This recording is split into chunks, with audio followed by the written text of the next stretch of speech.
Hello guys, welcome back to Go Discs. We're ranking New Who, and in the next place is Series 2 from 2006. Also T. Davis' second series as showrunner and the first to star David Tennant as the 10th Doctor. So it's ranked down below because there's a few various things of course which we'll get to, but without further ado, let's go for the stories of this. So we're going to start off with the Christmas Invasion first, the 2005 special. Of course, we're introduced to David Tennant. Of course, it's, to be fair, out of the old Christmas specials, it's not really one of my favourites, largely because the Doctor's sort of out of action for the most of the part. He's in bed, really, you know, and it's only like the last showdown with the Secret's leader is actually the best thing, really, of that story. You know, you got Robotic Santas and stuff, you get some interesting humour, a Christmas tree that spins around, that is interesting, actually, but the whole story of it just really... you know, it sort of pads a bit, really, in a way. But you know, at least we got to see, you know, the Doctor fight off an alien menace, of course, towards the end. Even though I usually, you know, stories like that, I prefer the Doctor to be centre front, and of course be, you know, going, you know, solving the problem throughout the whole story, really, rather than be incapacitated. Oh, I can't forget. You know, out of action, really. You know, missing in action type of thing. So, you know, that sort of lets it down a bit, really. But, you know, I think it's as high as written. I mean, give it credit. It all gives it credit to give Rose Tyler something to do, really, along with Mickey Smith and her mother Jackie, of course. But there we go. It's not what I tend to look back on, really. Seriously. Next we've got is New Earth, the first episode of Series 2. Not really the best, really. Again, it's meant to be one of the worst season openers, really. I'll give it this. Some design-wise, it's actually pretty interesting. Some stuff filmed in the hospital and the sort of holding cells, I think, is pretty interesting. Cassandra, I really didn't think you need to bring her back, really, and also there's that weird body swapping thing that sort of lets it down. Considering it's the first episode with the 10th Doctor, it's just, you know, it should have been so much better, really. Of course, you know that sort of thing. You know, at least one thing is redeemable is that he helps heal people, of course. Like, he sort of brings people into this elevator. He does this lift thing that sort of decontaminates people when they're coming in and out of the hospital. And actually, that sort of really works. It's like he makes up a medicine that actually cures people, really. You know, like a savior type thing. I mean, fair enough. I mean, it's like doing like one good thing. It's like Doctor Dances, really, in a way.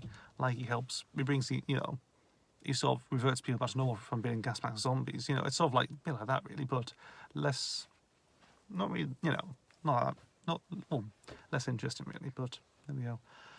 Number 2 is Tooth and Claw. So episode 2 is Tooth and Claw. I watched this recently, I think last year, on Netflix, just to get, you know, just think like, I could probably watch this. And I really enjoyed it, actually. I'd probably say it's an underrated episode, it is, because it's based on a siege story saying a Victorian house.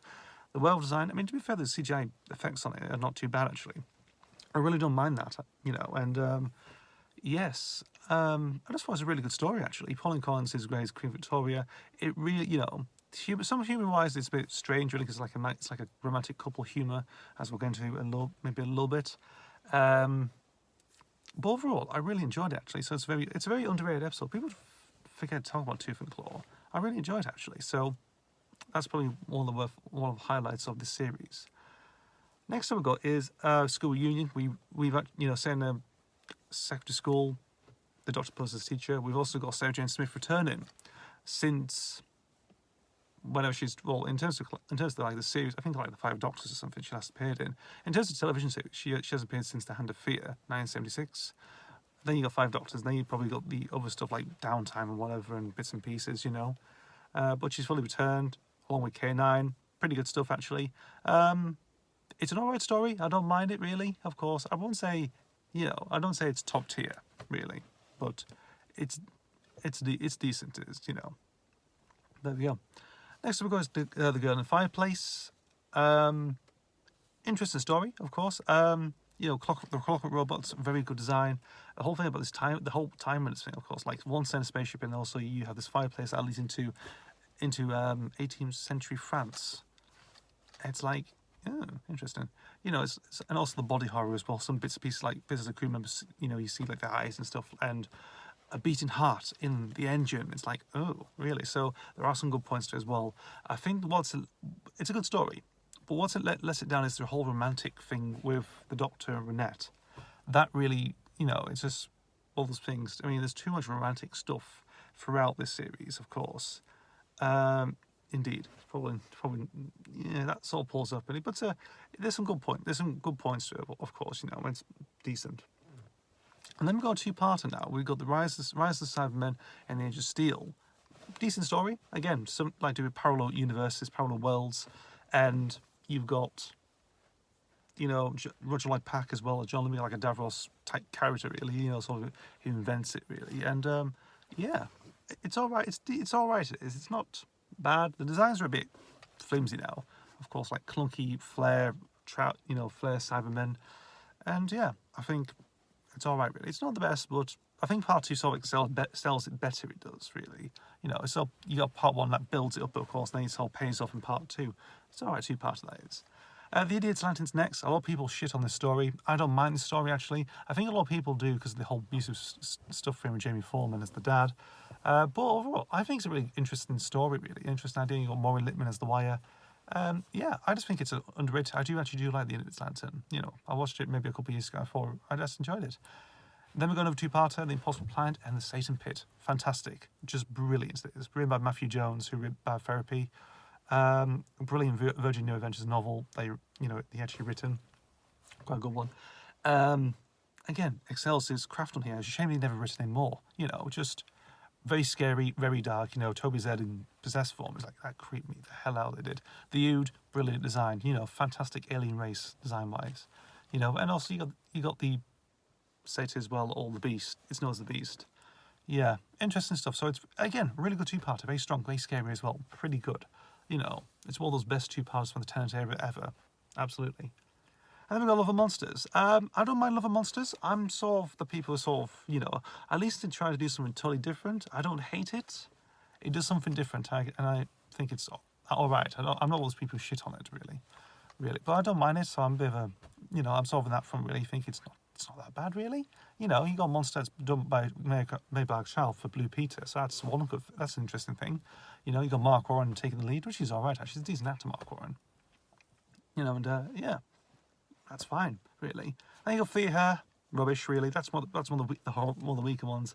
That's quite, I really just think, it's a bit bland. And then you got Army of Ghosts and Doomsday.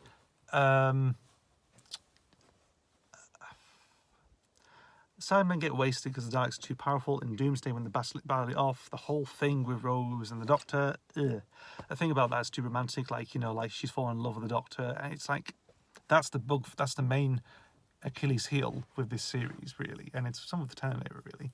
Because the whole romantic stuff I mentioned before in Girl in the Fireplace, it's not the best. Because the romantic stuff, the Doctor's no romantic hero. It's that sort. It's not that sort of thing, really. And just not here. I just find it just, that really, it sort of taints it. It does, really. And I think, there we go.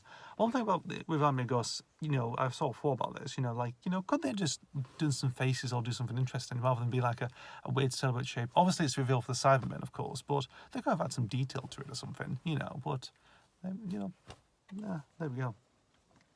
Nothing else, really. Doomsday, not really. I don't think it's a good story. The Daleks are too powerful against the Cybermen. It's like, just ends on that sort of thing. It basically becomes sucked into a void anyway, really. So it's like, I know, would have sucked them into a different world or something, also ran a void into the middle of nowhere. There we go. So that's Series 2 from 2006. What are your thoughts on it? Please let me know. Thank you guys for watching. As always, see you in the next video, and goodbye.